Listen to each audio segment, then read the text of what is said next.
Praise the Lord. 1 பேதுரு 5ஆம் அதிகாரம் 6ஆம் வசனத்தை பார்க்கும் பொழுது, ஏற்ற காலத்திலே தேவன் உங்களை உயர்த்தும்படிக்கு அவருடைய பலத்த கைக்குள் அடங்கியிருங்கள் என்று பார்க்கிறோம். ஒரு மனிதனுக்கு உயர்வு என்பது மிகவும் விருப்பமான ஒரு காரியம். ஆனால் அந்த உயர்வை எந்த மனிதனும் எளிமையாக பெற்றுக்கொள்ள முடியாது பிரியமானவர்களே.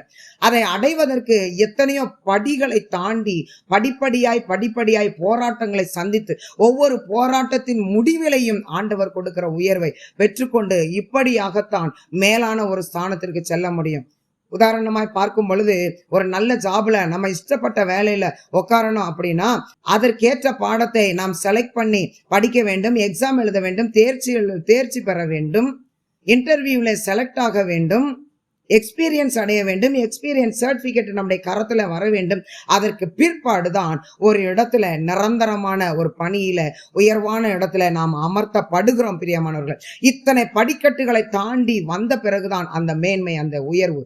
ஆண்டவர் சொல்லுகிறார், நீ என் கரத்துல அடங்கியிரு, ஏற்ற காலம் வரும் வரை. உனக்கென்று நான் ஒரு காலத்தை வைத்திருக்கிறேன், ஒரு நேரத்தை வைத்திருக்கிறேன், சூழ்நிலையை வைத்திருக்கிறேன். அது வரும் வரை எனக்குள்ளாக நீ அடங்கிரு என்று சொல்லுகிறார். ஆனால் நாமோ காத்திருக்க முடியாதவர்களாக கேட்ட உடனே கிடைச்சிடணும், ஜெபிச்ச உடனே நடந்துடணும், சர்ச்சுக்கு போன உடனே அற்புத அடையாளம் பெற்றணும் அப்படின்னு தான் விரும்புகிற மனிதர்களை எல்லா இடமும் நாம் பார்க்கிறோம் பிரியமானவர்களை. உயர்வை பெறுவது சாதாரண விஷயம் அல்ல. எத்தனையோ போராட்டங்களை போராடி தான் பெற்றுக்கொள்ள முடியும். இல்லை என்றால் நாம் தோல்வியையும் அசிங்கத்தையும் தான் காண முடியும் பிரியமானவர்களே. நெடுங்காலமாய் காத்திருத்தல் இருதயத்தை இழைக்க பண்ணும், விரும்பினது வரும்போதோ ஜீவ விருட்சம் போல் இருக்கும் என்று வேதத்திலே வாசிக்கிறோம். அந்த ஜீவ விருட்சத்தை போன்ற சுவையான உயர்வை பெற்றுக்கொள்ள வேண்டுமே ஆனால் அவருடைய கரத்துக்குள் அடங்கி வருகிற போராட்டங்கள் எல்லாம் சந்திக்க வேண்டும். ஒரு போராட்டம் வருதுன்னா அதன் முடிவில உங்களுக்கு ஒரு பெரிய ஆசீர்வாதம் இருக்கும் என்பதை மாத்திரம் மறந்து போகாதீர்கள். அதற்கு அடுத்து ஒரு போராட்டம் வருகிறதே ஆனால் அதன் முடிவில முன்பு பெற்ற ஆசீர்வாதத்தை காட்டிலும் 2 மடங்கு ஆசீர்வாதம் ஆயத்தமாய் இருக்கிறது என்பதை மறந்து போகாதீர்கள் பிரியமானவர்களே. போராட்டம் வர வர ஆசீர்வாதத்தின் உச்சத்திற்கு போய்கொண்டே இருக்கிறோம். அதனுடைய முடிவில உயர்வை பார்த்து கொண்டே இருக்கிறோம். இதுதான் கர்த்தர் கொடுக்கிற ஆசீர்வாதம், நிரந்தரமான ஆசீர்வாதம். யோசேப்பை குறித்து பார்க்கும் பொழுது, யோசேப்புக்கு ஆண்டவர் காட்டின தரிசனம் நிறைவேற அநேக காலம் அவன் காத்திருக்க வேண்டியிருந்தது. கர்த்தருடைய கரத்துக்குள்ளாய் அடங்கி இருந்தான், அவன் அறிந்திருந்தான். ஏற்ற காலத்துல அவர் செய்ய வல்லவர். உண்மைதான் பிரியமானவர்களே. அவர் நமக்கென்று நியமித்திருக்கிற நேரம் காலம் வரும் வரை நாம் காத்திருக்க வேண்டியது அவசியமாயிருக்கிறது. குழியில தூக்கி எறியப்பட்டான், ஆண்டவர் அவனோடு இருந்தார். விலைக்கு விற்கப்பட்டான், ஆண்டவர் அவனோடு இருந்தார்.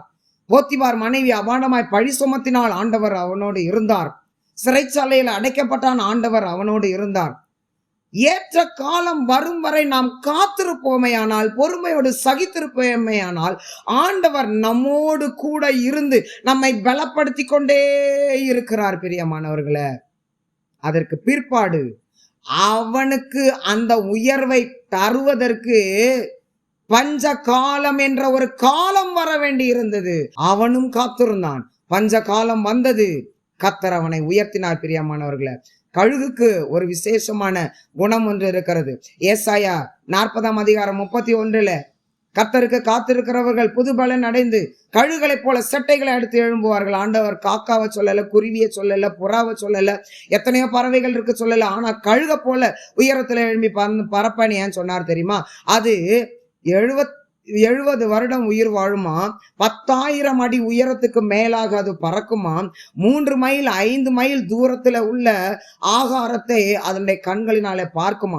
அது வயதான காலத்துல தன்னுடைய பழைய சிறகுகள் எல்லாம் உதிர்கிற நேரம் பலவீனப்பட்டு பலத்தையெல்லாம் இழந்து அந்த நாட்களில மலைக்கு உயரத்துல போய் ஒரு இடத்துல அநேக நாட்கள் மாதம் அது காத்திருக்குமாம் பிரியமானவர்களே.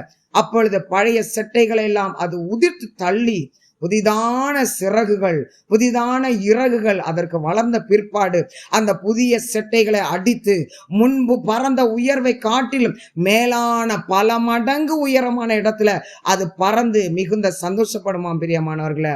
ஆனபடினால்தான் ஆண்டவர் சொல்லி இருக்கிறார், கழுக போல நீ உயர பறக்கணுமா, காத்திரு, நான் உன்னை உயர்த்துவேன்.